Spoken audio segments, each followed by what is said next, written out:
सध्या मुंबईमध्ये मनपा निवडणुकांचा रणसंग्राम सुरू झालेला आहे. गल्ली गल्लीमध्ये आपण पाहिलं तर घोषणाबाई ऐकायला येते, आश्वासनांचा पाऊस पडतोय. सध्या मी मुंबईच्या प्रभाग क्रमांक 63 मध्ये माझ्यासोबत बा आंबेडकर आहेत.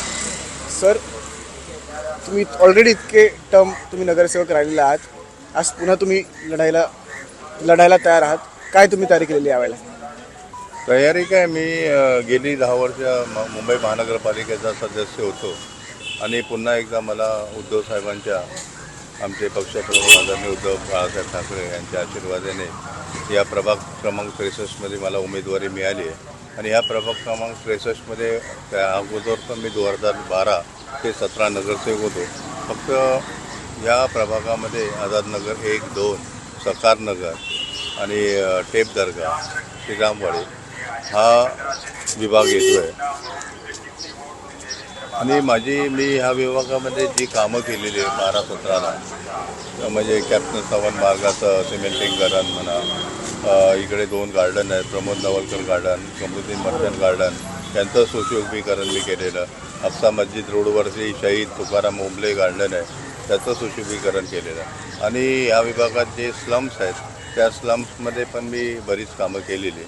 आणि माझा उद्देश आहे की मला लोकांनी आशीर्वाद दिला तर ह्या विभागामध्ये ट्रॅफिकची समस्या फार मोठ्या प्रमाणात आहे. एक तर JVLRचं तुम्ही आता इतकी सगळी तुम्ही सांगितलं, ही कामं केली, ती कामं केली, मग आता राहिली कोणती कामं आहेत? राहिले एक तर ट्रॅफिकची समस्या या विभागात फार मोठ्या प्रमाणात आहे. 2015 ते 2016ला हे JVLRचं काम सुरू झालं, पण आज इतक्या दिवसामध्ये 10 वर्षाच्या कालावधीमध्ये हे काम म्हणजे पूर्ण न झालेलं नाही आहे. त्याच्यामुळे मोठ्या प्रमाणात ट्रॅफिकची समस्या आहे. अंधेरी वेशवरून जर जोगेश्वरी ईस्टला जायचं असेल तर कॅप्टन सावंत मार्गाचाच वापर केला जातो आणि रस्त्याचे काम चालू असल्यामुळे ट्रॅफिक मोठ्या प्रमाणात होतं, लोकांना त्रास होतो. तर ह्या JVLRचं काम कमीत कमी 7-8 महिन्यामध्ये पूर्ण करण्यासाठी मी महानगरपालिका MMRDA यांच्याशी पाठपुरावा करेन आणि लोकांना ह्या ट्रॅफिकच्या समस्यामधून मुक्त करा.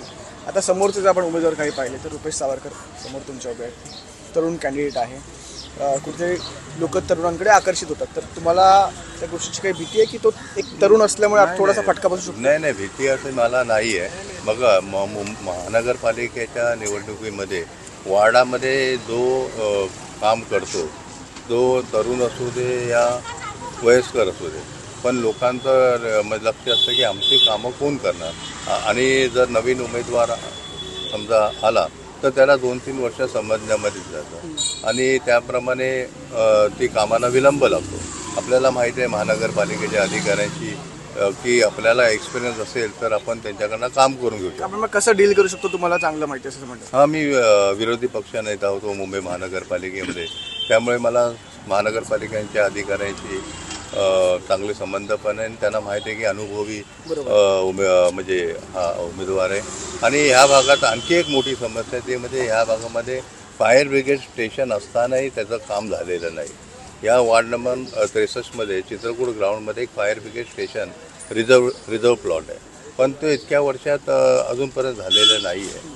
आणि ते जर झालं, कारण आम्हाला अंधेरी वेस्टच्या नागरिकांना किंवा प्रभाग क्रमांक 63च्या यांना जी फायर ब्रिगेड स्टेशन SV रोडला टाटा कंपाऊंडच्या इथे आहे, तिथून फायर इंजिन येण्यासाठी कमीत कमी या ट्रॅफिकच्या समस्यामुळे अर्धा ते पाऊण तास जातो. आणि समजा आग लागली तर अर्धा तास म्हणजे पण फार मोठा काळ असतो. त्याच्यामध्ये जीवितहानी, मालमत्ता हानी ही लोकांची होऊ शकते. आता गेल्या 25 डिसेंबरला सोरांट्या नावाच्या इमारतीमध्ये आग लागलेली. मी स्वतः माझ्याबरोबर आमचे ह्या विभागाचे आमदार श्री अरुण खानजी, आम्ही दोघेजण होतो आणि आम्ही तिथे प्रयत्न केला, फायर इंजिन मागवलं, त्याच्यानंतर केबल त्यांची जळून गेलेली. तर अशा प्रकारे ह्या भागामध्ये फायर ब्रिगेड स्टेशन हे होणं फार गरजेचं आहे. अर्थात अंधेरी म्हणा, जोगेश्वरी म्हणा, रस्तेसुद्धा खूप जास्त नॅरो, त्याच्यामुळे सुद्धा ते ट्रॅफिक जॅम होतं. एक शेवटचा प्रश्न आम्ही एक सेगमेंट करतो आहे की मी नगरसेवक झालो तर तुम्ही नगरसेवक झालात तर तुम्ही पहिली 5 कामं काय करा? मी पहिली 5 कामं म्हणजे एक तर पहिलं काम आहे JVLRचा रस्ता मला सुरू करायचा आहे, तो प्रामुख्याने प्राधान्य आहे. नंतर फायर ब्रिगेडचे जे स्टेशन आहे ते रिझर्व प्लॉटमध्ये चित्रकूट ग्राउंडच्या इथे ते करण्याचा संपूर्ण पाठपुरावा करीन. त्याच्यानंतर ह्या विभागामध्ये कंट्री क्लब आणि प्रथमेश कॉम्प्लेक्स या विभागामध्ये एकूण 9 ते 10 इमारती आहेत. त्यांचं सेवर लाईनला कनेक्शन नाही आहे. त्यांच्याकडे सेफ्टी टँक आहे, पण इतक्या वर्षात ते पण आपल्या मुंबईकरांचे करदाते आहेत. तर ते सेवर लाईनला त्यांचं कनेक्शन झालं पाहिजे, हा माझा उद्देश आहे की त्यासाठी पण मी पाठपुरावा करणार आहे. बाकी दुसरं इथे जे उद्यानं आहेत त्यांचं हल्ली आपल्याला आपल्या म्हणजे सकाळी उठून व्यायाम करणे, वॉकिंग करणे यासाठी जी उद्यान आहेत त्याचा कायापालट करण्याचा माझा प्रयत्न असेल. शहीद तुकाराम ओंबले उद्यान आणि दुसरं पाण्याची जी समस्या स्लममध्ये ती समस्या कुठे ना कुठेतरी दूर केली पाहिजे आणि त्या अनुषंगाने पण काम करेन. काही ठिकाणी 5-10 मिनटात म्हणजे आमच्याकडे एक आझादनगर नावाचा विभाग आहे, आझादनगर सोसायटी 4 नंबर म्हणतात त्याला, त्या तिकडे पण 5 ते 10 मिनटं काळामध्ये पाणी येतं. तो चांगल्या प्रेशरने आणखी वेळेनुसार आला पाहिजे ह्यासाठी प्रयत्न करेन. रस्त्याची जी कामं राहिलेली आहेत तेही कामं पण करण्याचा प्रयत्न करेन. काही वायंडनिंगची पण कामं आहेत ती पण करेन. इथे मोरिया इस्टेटमध्ये काही ठिकाणी वायंडनिंगची कामं व्हायची बघा 18.30 मीटर, तर ती झालेली नाही त्या कामामध्ये. कारण ट्रॅफिक आमच्याकडे मोरिया वन रिपब्लिक रोडपासून ट्रॅफिक होत असते आणि लोकांची आहे ते फार मोठ्या प्रमाणात एक समस्या आहे की फेरीवाल्यांची. आता फेरीवाले तर असतात पण त्यांनी छोटं असं केलं पाहिजे आणि पदपथ हे मुंबईकरांसाठी मोकळे श्वास घेण्यासाठी ते ओपन झाले पाहिजे. कारण जेणेकरून पदपथावरून आमचे वरिष्ठ नागरिक लोक मुंबईकरांसाठी बांधतच नाही असं वाटतं, फेरीवाल्यांसाठीच बांधतो आपण असं वाटतं. मुंबईकरांसाठी फेरीवाले हॉकर्स प्लाझा झाले पाहिजे की ज्या ठिकाणी आपण म्हणत नाही फेरीवाले पण गरीब नागरिक आहेत, मुंबईकर आहेत, तर हॉकर्स प्लाझा लवकरात लवकर होणे हे मुंबईकरांसाठी म्हणजे एक झालं पाहिजे. कारण ते अजून हॉकर प्लाझाची पॉलिसी आहे ती अजूनपर्यंत रखडलेली आहे.